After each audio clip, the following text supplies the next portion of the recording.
Hi guys! Welcome to my channel, and sa video na to ay share ko sa inyo ang 6 legit at mabilis ma-approve na online lending apps na pwede nyong subukan kapag kailangan nyo ng biglaang pera o emergency funds. Ang kagandahan dito, isang valid ID lang ang kailangan at madalas within minutes to a few hours lang, approve ka na agad. Kung ready ka na, tara simulan na natin. Ito ang mga legit at subuko na mismo ng mga lending apps na mabilis mag-release.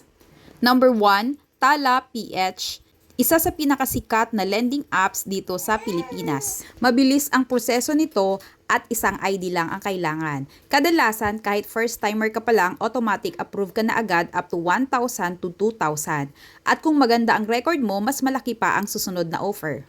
Ang next naman ay OneHand. Very user-friendly siya. May pre-approval ka kaagad minsan after sign up. Pwede kang ma-approve ng 10,000 and up. Gamit lang ng ID mo at selfie video. Pangatlo, mabilis cash. From the name itself, mabilis talaga. Usually 5 to 15 minutes lang may notification ka na kung approve ka na. Madaling gamitin ng apps na ito. Isang valid ID lang at konting details, perfect sa mga need ng pera agad-agad.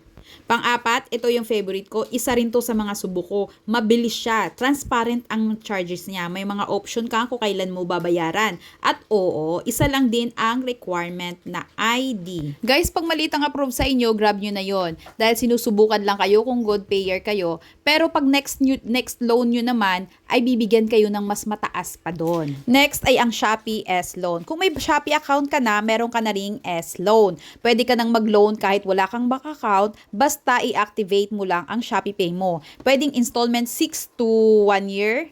At kung good payer ka naman, pwedeng tumataas siya ng 120,000. At ang pang-anim, isa ito sa pinaka-legit din. Ito ay ang Bill Ace. Pwedeng for gadget purchase or bills payment.